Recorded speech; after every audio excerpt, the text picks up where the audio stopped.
그, 음,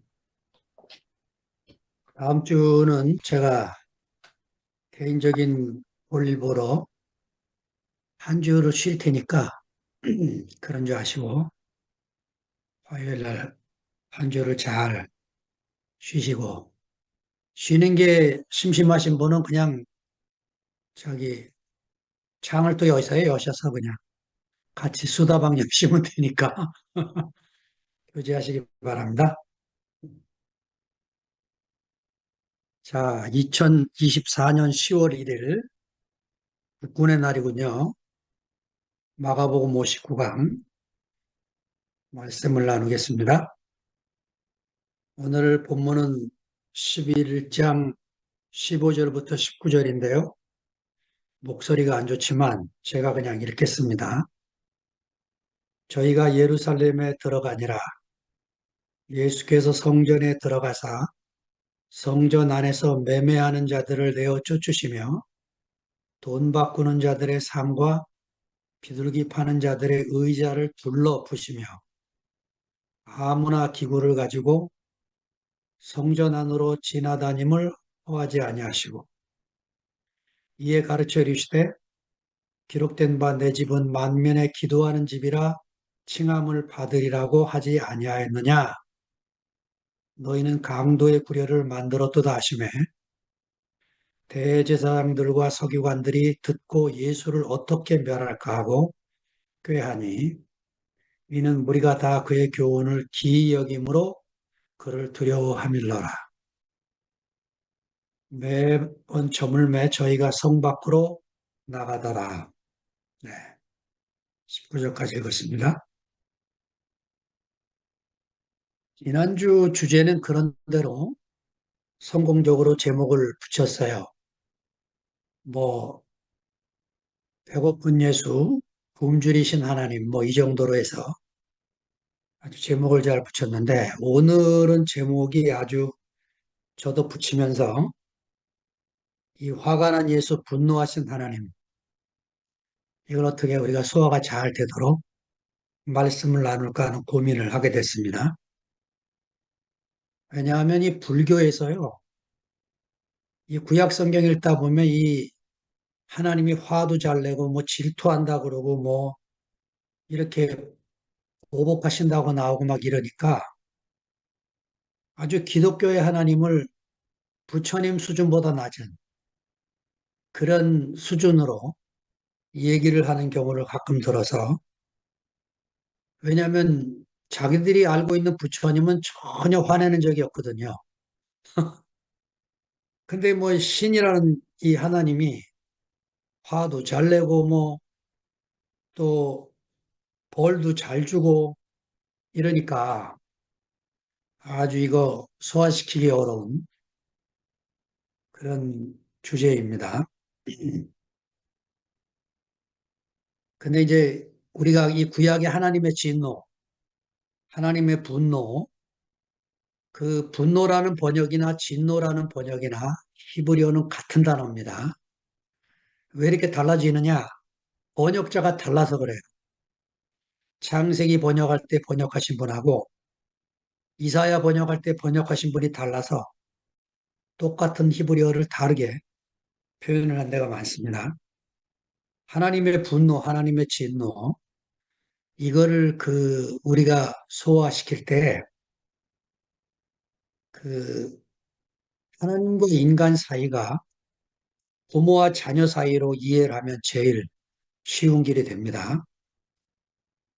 그 부모와 자녀는 그 피로 언약을 맺은 관계인 것처럼 혈육이라고 그러죠. 그래서 하나님과 이스라엘 백성들도 그 짐승의 피로 계약을 맺은 계약 백성이에요. 이 언약 백성이 하나님의 뜻에 빗나가서 불순종과 거역을 행하며 살 때 이스라엘을 향한 하나님의 반응이 분노와 진노로 나가는데 이거는요, 자동이 아니고 인격적이신 하나님이기 때문에 이런 반응을 하게 되는 거죠. 근데 그 하나님의 진노는 하나님의 사랑을 바탕으로 한다는 거예요. 제가 여기 나훔서하고 요나서 두 책을 썼는데 구약의 제일 그 소화시키기 어려운 책이 나훔서입니다. 왜냐하면 나훔서 시작이요. 아예 시작부터가 보복하시는 하나님으로 시작을 해요. 그 아수르의 수도 니느웨를 하나님이 보복하시겠다. 이런 말씀으로 시작을 하니까 이 구약을 읽을 때 나훔서를 아주 소화시키기가 어렵습니다. 그러니까 나훔서는 이런 얘기예요. 아수르를 하나님의 심판의 도구로 쓰시지만 하나님의 허락의 범위를 넘어서서 너무 잔인하게 행하는 그 니느웨, 그 아수르를 하나님이 심판하시겠다, 보복하시겠다 이런 말씀인 것입니다.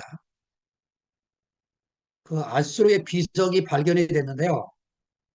그 아수르 비석에 이런 게 써 있습니다. 포로들의 오른쪽 눈을 다 뺐대요. 아주 잔인한 나라입니다. 그런데 페르시아는 또 안 그래요. 페르시아라는 나라, 그 페르시아 고레스 원통이 발견이 됐는데 거기에 보면 고레스가 종교의 자유를 주라, 포로들을 노예로 삼지 말아라.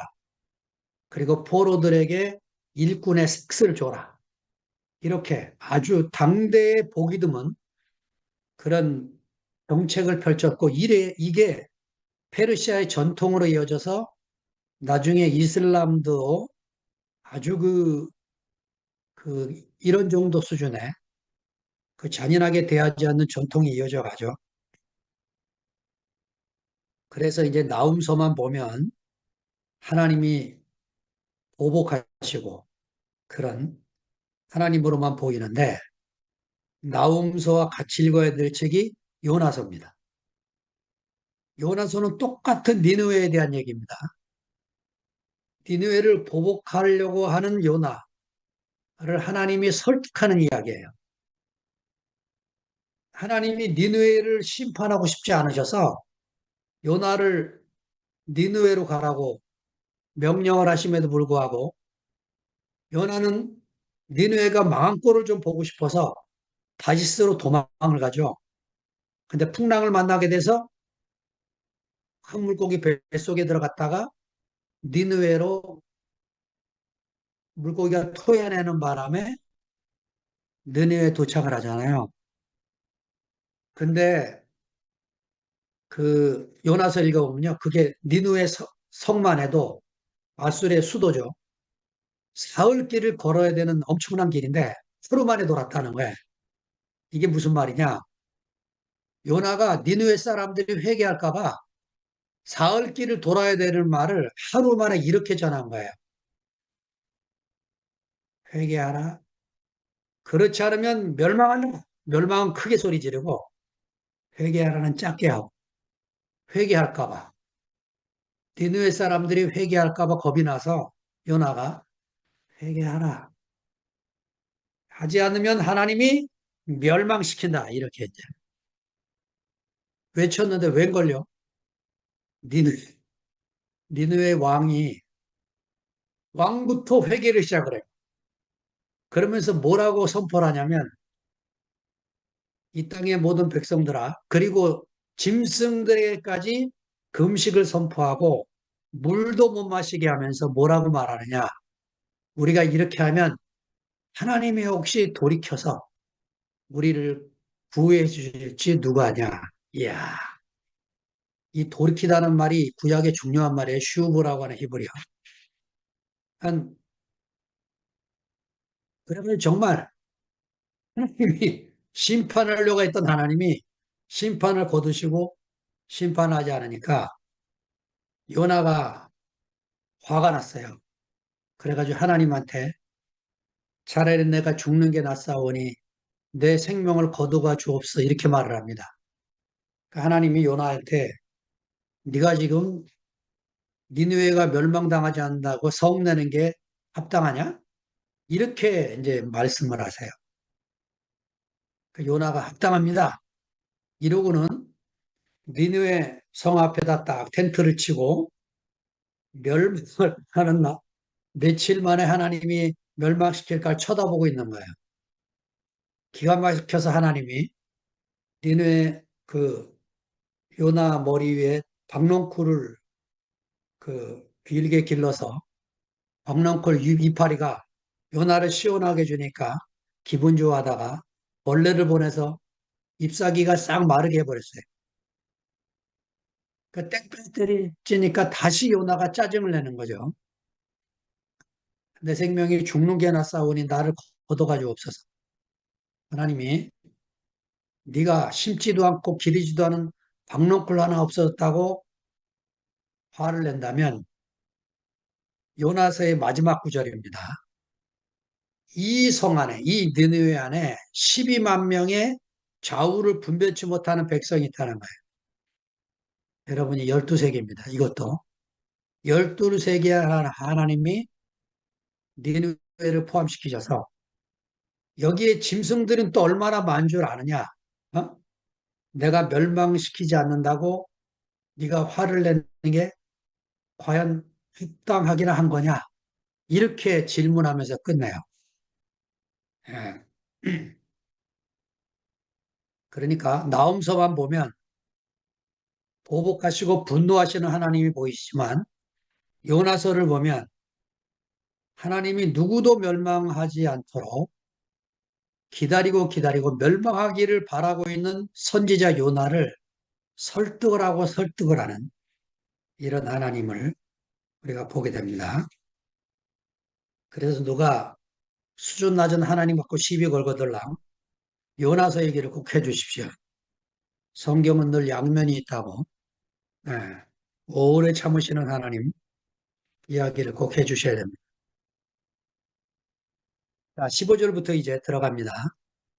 저희가 예루살렘에 들어가니라 예수께서 성전에 들어가사 성전 안에서 매매하는 자들을 내어쳐 주시며 돈 바꾸는 자들의 상과 비둘기 파는 자들의 의자를 둘러보시며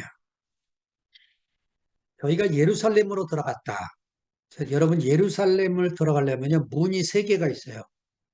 동문으로 들어오는 길이 하나 있고 북문으로 들어오는 길이 있고 남문으로 들어가는 길이 있어요.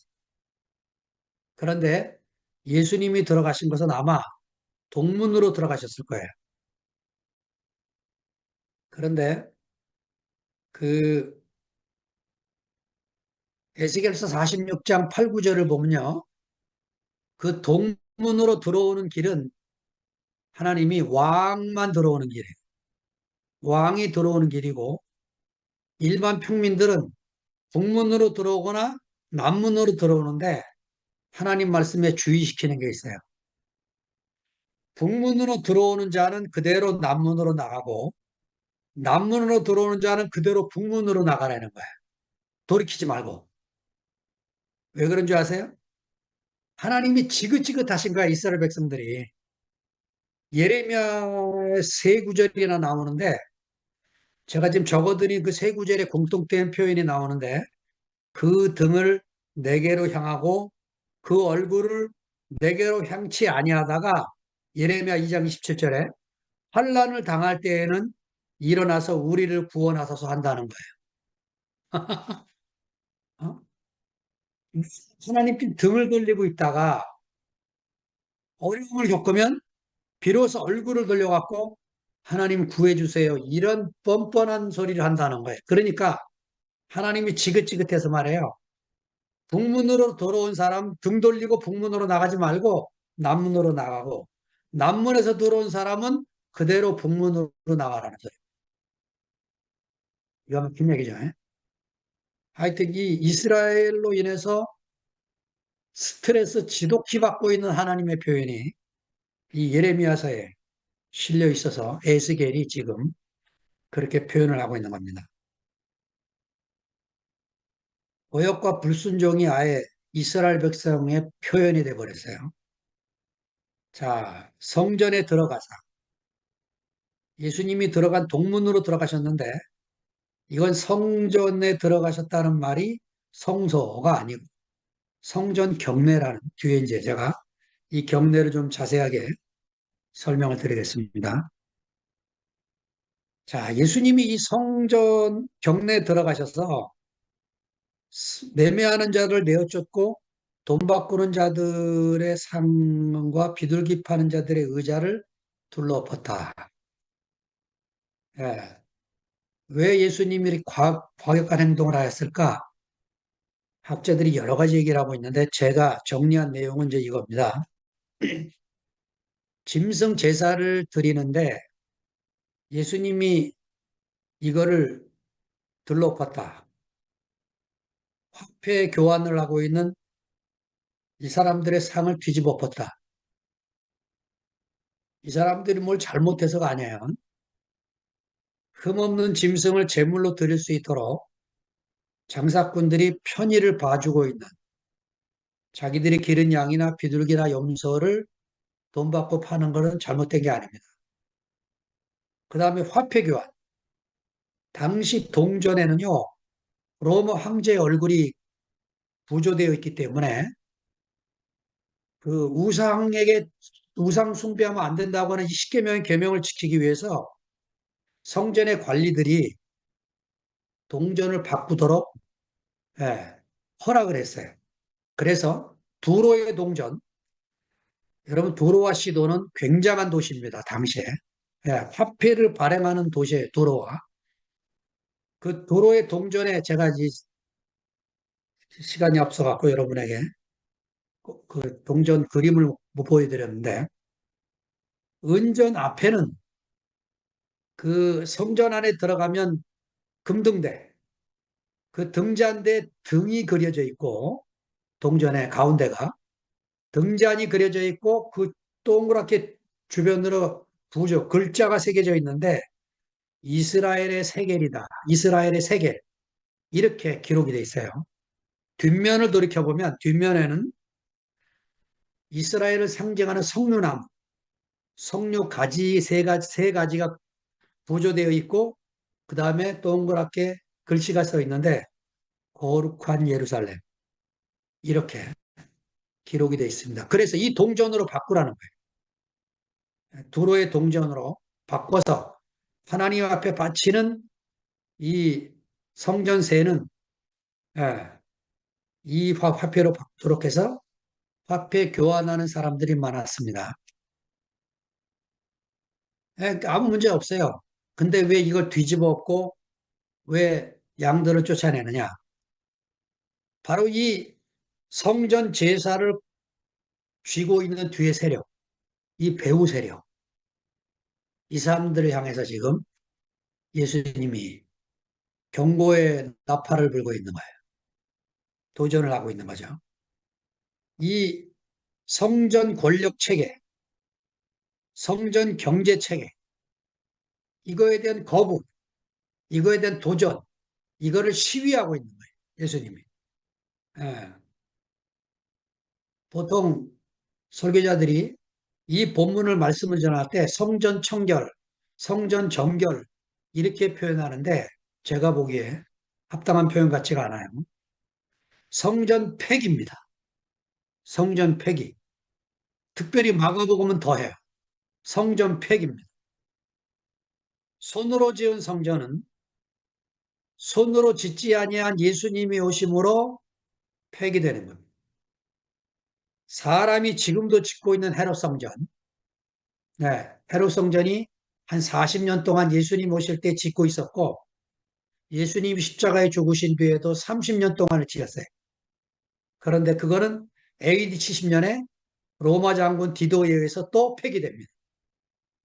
그 이후 2000년 동안 2024년 지금까지 폐기된 채로 있어요. 그 예루살렘에 있는 모스크는 히브리인의 성전이 아니고 이슬람 성전입니다. 이슬람 사원이에요. 오각형.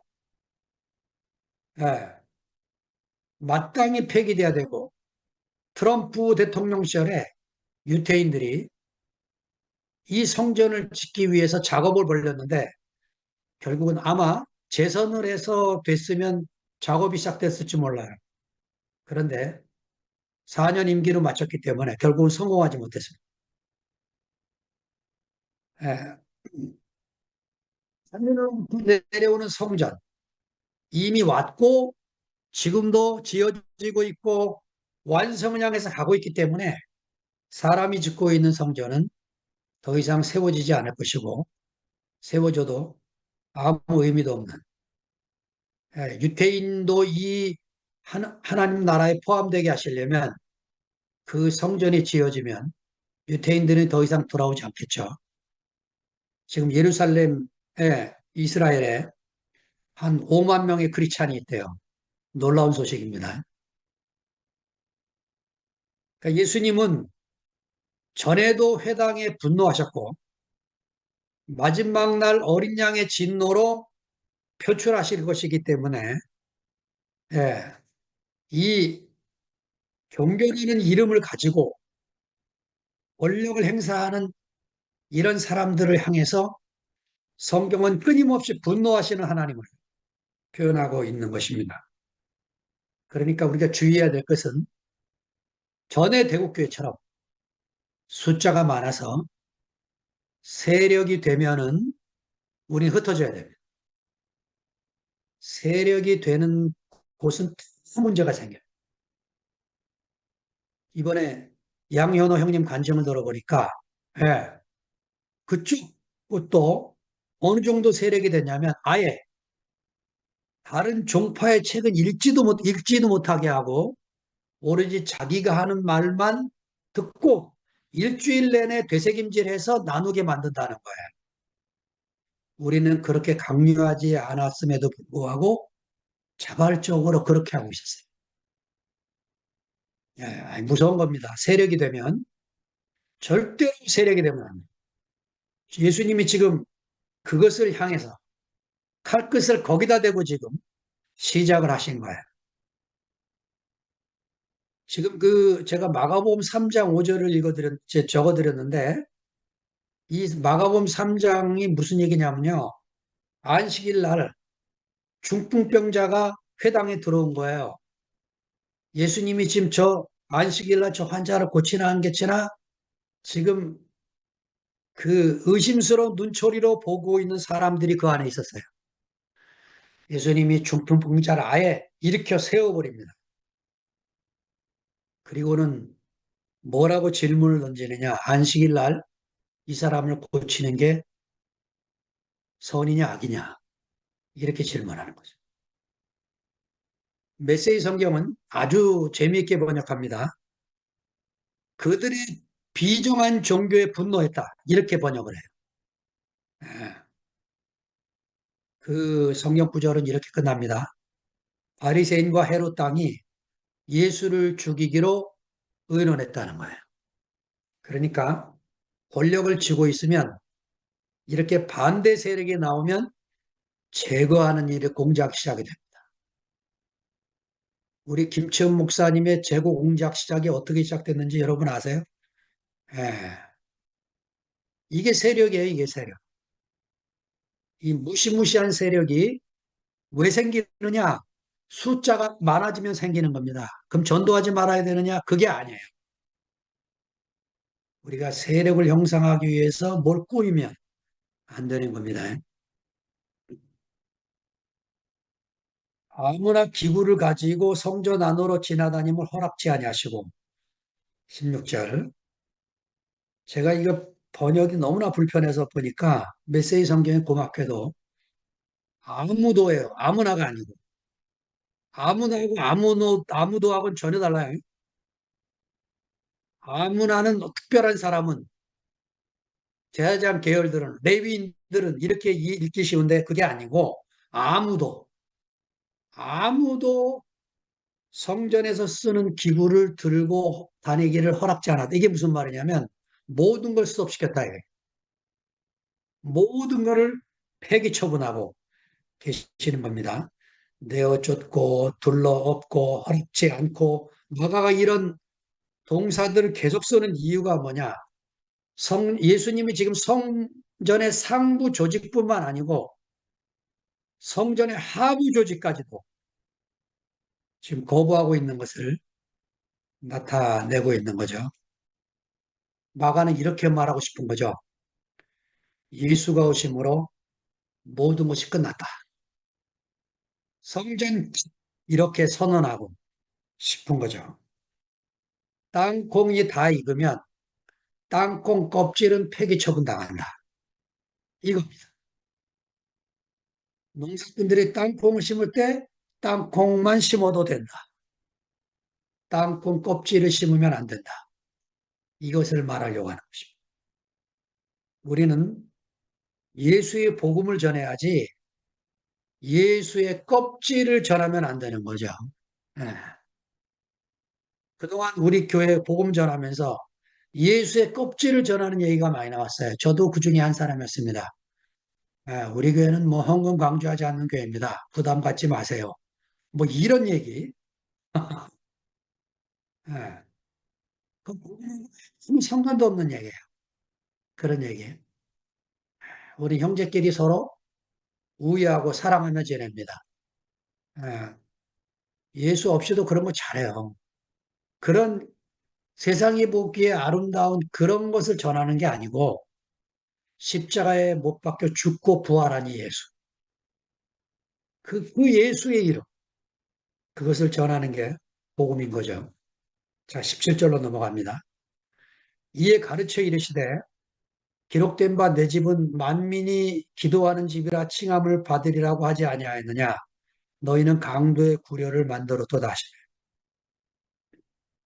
여기에 가르쳐 이르시되 이거는 마가가 아주 좋아하는 표현입니다.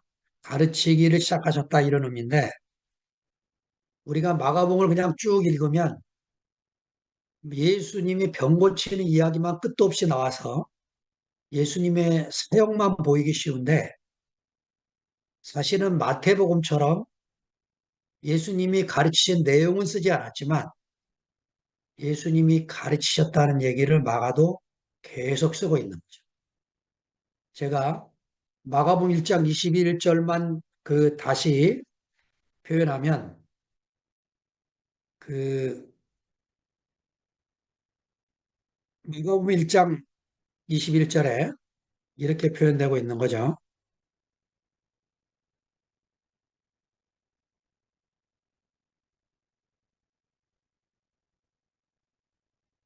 무사람이 그의 교훈에 놀라니 이는 그가 가르치는 것이 권세 있는 자와 같고 서기관들과 같지 않았다. 예. 그러니까 예수님의 가르침은 서기관들의 가르침과 뭐가 달랐어요? 뒤에 나누겠습니다. 그 여기에 내 집은 만민의 기도하는 집이다. 이 만민이라는 이 말 속에 이방인이 포함된 개념이 붙어 있어요. 이 정관사를 붙여서. 그래 이제 이방인이 포함된 개념이 이사야 56장 6, 7절에 나옵니다. 제가 읽어드리겠습니다. 주를 섬기려고 하는 이방인들은 주의 이름을 사랑하여 주의 종이 되거라. 표준 세번역입니다. 안식일을 지켜 더럽히지 않고 나의 언약을 철저히 지키는 이방인들은 내가 그들을 나의 거룩한 산으로 인도하여 기도하는 내 집에서 기쁨을 누리게 하겠다. 또한 그들이 내 제단 위에 바친 번제물과 희생제물들을 내가 기꺼이 받을 것이니 나의 집은 만민이 모여 기도하는 집이라고 불릴 것이다. 이렇게 이방인을 포함한 기도하는 집. 그래서 아마 예수님이 이 말씀을 하셨을 때가 이방인의 뜰에서 말씀하지 않았을까 하는 상상을 하게 만드는 말씀입니다. 왜냐, 성전 뜰은요, 길이가 450m. 여러분이 그 대학 운동장을 가면 400계주가 있어요. 400계주. 400m 길이와 넓이가 300m. 엄청난 공간입니다. 그런 넓은 경내 안에 네 종류의 뜰이 있어요. 제일 입구에 이방인의 뜰이 먼저 시작됩니다. 바깥뜰. 그 다음에 유대 여자를 위한 여인의 뜰. 그 다음 안쪽으로 들어가면 제사장의 그 유대인 남자들을 위한 뜰. 네 번째 제사장의 뜰이 나오는데 일반 제사장 의복을 입은 사람들이 여기서 일을 해요. 여기서 이제 짐승을 잡습니다. 여기서 번제단에 짐승을 태우기 전에 여기서 이제 각을 뜨고 이런 잡는 일을 여기서 하죠. 그 다음에 안으로 들어가면 특별한 의복을 입은 고위 제사장들이 일하는 성소가 나옵니다. 이래서 이제 뜰의 종류가 많아집니다. 기도하는 집을 너희가 강도의 구렬로 만들었구나. 어? 예, 이 강도의 구렬은 어디서 나왔나? 예레미야 7장 9절에서 11절에 보면 이 강도의 구렬 얘기가 나옵니다.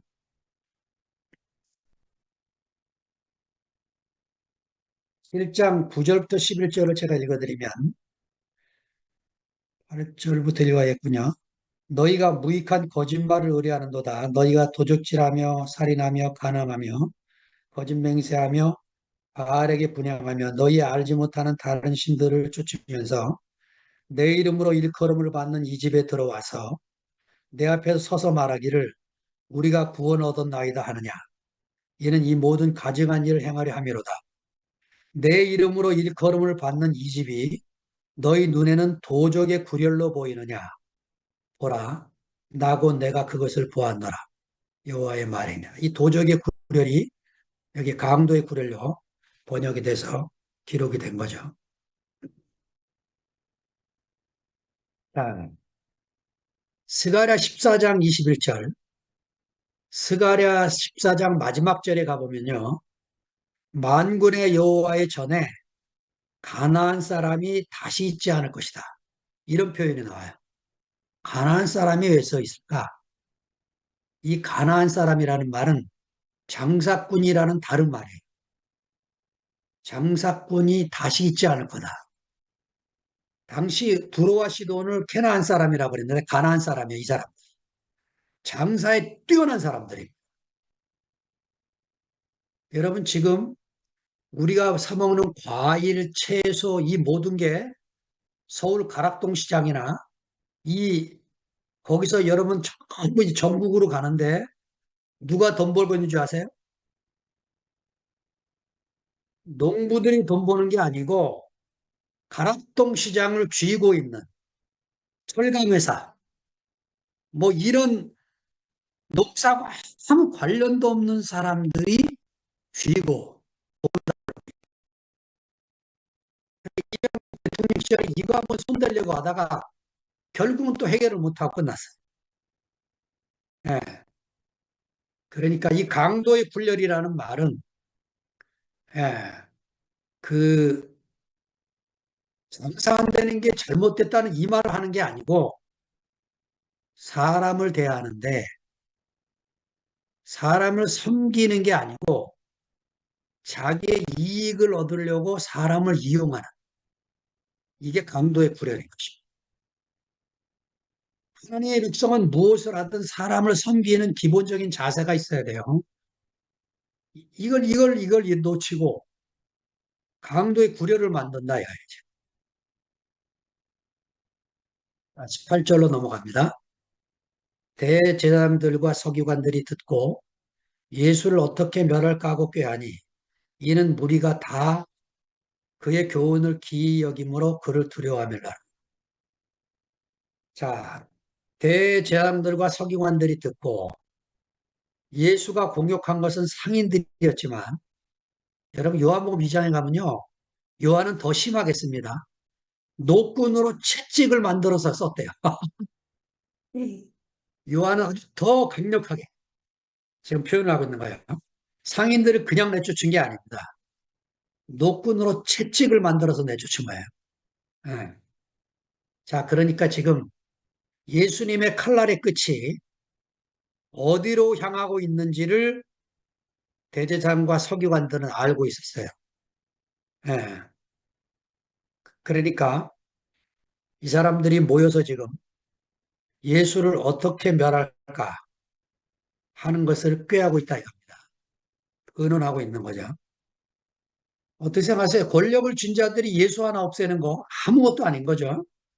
근데 왜 이런 사람들이 모여서 의논합니까? 자기 손에 피 안 묻히려고. 예, 의논해서 조용히 아무 힘없는 예수를 없애버리려고 하는데 문제가 하나 있어요. 뭐가 문제입니까? 무리들, 예수님의 교훈을 기이 여기는 이 사람들이 문제인 거예요. 이 기이 여기다는 말이 에크프레소인데요. 놀라다는 말입니다. 놀라다. 마가가 이 구절을 5구절이나 써요. 예. 이 마가복음 1장 22절부터 27절의 내용을 보면 예수님이 다른 권세로 사람들을 가르쳤다는 말입니다. 서기관과 다르다. 뭐가 다르냐? 권세가 있었다요. 권세가. 무슨 권세? 혈통이나 제도가 아닌. 그러니까 바리새인, 서기관, 대제사장 이 사람들은요. 혈통이 있는 사람들이에요. 가문 있는 사람들입니다. 아무런 되는 사람이 아니고 예수는 아무것도 없어요. 근데 뭐가 있습니까? 권세 있는 세교훈, 디다케 카인, 권세 있는 세교훈 이것이 있어서 사람들이 지금 두려워하고 있는 거예요. 입을 열어 말씀을 하면 사람들이 그 말에 설득을 당하고 저절로 아멘이 돼요. 그 앞에 무릎을 꿇게 되는 이런 일들이 벌어지게 되는 거죠. 그러니까 이 기이하겠다. 예수님 말씀할 때마다 놀랐다. 이게 지금 마가가 표현하려고 하는 게요. 예수님은 존재 자체가 놀람 그 자체라는 거예요. 놀람 그 자체. 제가 이사야 52장 13절에서 15절을 옆에다 썼습니다. 제가 읽어드릴게요. 보라 내 종이 형통하리니 밭더러 높이 들려서 지극히 존귀하게 되리라. 이왕에는 그 얼굴이 타인보다 상하였고 그 모양이 인생보다 상하였으므로 무리가 그를 보고 놀랐거니와 후에는 그가 열방을 놀랄 것이며 여러분 그를 인하여 입을 봉하리니 이는 그들이 아직 전파되지 않은 것을 볼 것이요 아직 듣지 못한 것을 깨달을 것입니다 하시냐. 예, 제가 어젯밤에 듣지 못한 것을 들었어요. 전파되지 못한 것을 들었어요. 뭐냐? 아니 이영식 형님을 향해서 제가 교회 생활 25년 동안 너는 내 거야 하는 소리 처음 들었어요. 그 소리는요. 중학생 때 여학생들이 초등학생 때 학생들끼리 너 내 거야 이런 소리 하는 거예요. 70 먹은 노인네들이 내 거야. 예. 하나님 나라는 어린아이의 나라 맞습니다. 우리가 나이만 먹었지 속은 다 어린애들이에요. 다. 우리가 천국을 들어갈 수 있는 자격이 있는 사람들이 온 겁니다. 예. 예, 얼마나 그 얘기 들으면서 속으로 웃었는지. 아, 예, 이 놀라는 세계. 저는 기도가 됩니다. 정말. 우리 이 교제 모임을 방송을 타게, 영어권에 이 번역을 해서 방송을 타게 해서 정말 지금요, 한국이 이 대한민국 자체가 브랜드가 됐어요, 이제. 예. 지금 전 세계에서 현대차가 불티나게 팔리는데 20년 전에 영국 방송국에서 현대차 광고할 때 완전히 조롱거리로 광고했대요. 근데 2024년 영국 방송, 그 채널이 자동차만 보내는 채널이래요. 그 채널에서 2024년 현대 제네시스 광고를 하는데 엄청난 거예요. 20년 만에 영국이 뒤집어졌어요. 한국차만, 한국차가 인기, 영국 뭐 롤스로이드 영국 차들 전부 찌그러지기 시작한 거예요. 근데 코리아 브랜드 뒤에 뭐가 있습니까? 2PM이 있는 거예요, 2PM이. 이 코리아 뒤에 우리가 지금 나고 있는 죽고 다시 난 이 예수 브랜드, 이걸 어떻게 맛깔나게 우리가 표현하면서 할 것인가? 이게 예, 우리가 지금 나누고 있는 내용입니다. 너는 내 거야. 중학생한테는 아무 소리, 뭐 아무것도 아닌 얘기지만 70 먹은 노인네가 너는 내 거야. 이거 브랜드 붙일 만한 얘기예요. 야, 마지막 구절입니다. 매번 저물매 저희가 성 밖으로 나가더라. 표준 세번역에 이렇게 번역했습니다. 또 저녁 때가 되면 예수와 제자들은 을에 성 밖으로 나갔다. 무슨 얘기일까요?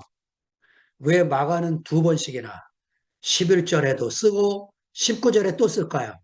왜 다른 마태복음, 누가복음, 요한복음은 이 두 구절을 생략하고 안 썼을까요? 저는 여기에 아주 미스테리였어요. 씹고 또 씹고 또 씹다가 제가 이 안에서 발견한 말씀인 거죠. 살아있는 성전인 예수가 죽은 성전 안에 있을 이유가 없다는 거죠. 유대 종교는 하나님을 예루살렘이라는 공간 안에 가두려고 했지만 예수는 이 성전을 헐어서 하나님이 거하시는 초소는 사람이라는 것, 건물이 아니고 사람이라는 것을 보여주시려고 오신 것이죠. 할렐루야. 사람이 성전입니다. 우리가 이 복음, 사람이 성전입니다. 당신이 그렇게 살지 않아도 됩니다. 형제, 당신이 성전입니다. 이 얘기를 우리가 전파하며 전해야 되는 거죠. 자, 마가는 이 두 번의 얘기를 쓰면서 이 저주받은 무화과 나무와 이 성전 폐기 사건을 한꺼번에 묶었어요. 그러면서 이 무화과 나무 사건을 샌드위치 구조로 해석을 했는데 제가 볼 때 샌드위치 구조는 그것뿐만 아니고 이 11절과 19절을 샌드위치 구조로 제대로 봐야 마가가 쓰려고 하는 이 의도. 예, 성전 자체를 폐기시키고 싶은 이 마가의 의도를 반영하게 된다는 거죠. 지금 하나님의 진노가 예루살렘 성전 위에 머무르고 있는 것을 보여주고 있는 것입니다. 요한복음 3장 16절 아들을 믿는 자는 영생이 있고 아들을 순종치 아니하는 자는 영생을 보지 못하고 도리어 하나님의 진노가 그 위에 머물러 있느니라. 예수님 눈에는 예루살렘 성전 위에 지금 그 금빛 찬란하는 성전 위에 하나님의 진노가 머물러 있고 저희들이 예수님에게 주님 보십시오. 성전을 보십시오. 얼마나 아름다운지 했을 때 예수님이 돌 하나 돌 위에 남지 않고 무너질 것이다. 라고 성전은 말씀하신 거죠. 듣지 못했지만 이 한 사람 예수의 눈에 하나님의 진노가 그 머리 위에 머물고 있는 것을 보게 된 것입니다. 여러분,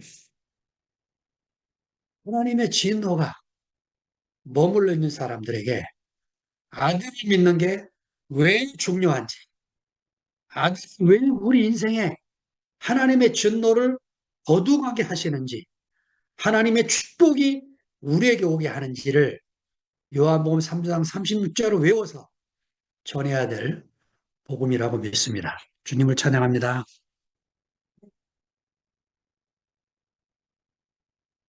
아멘.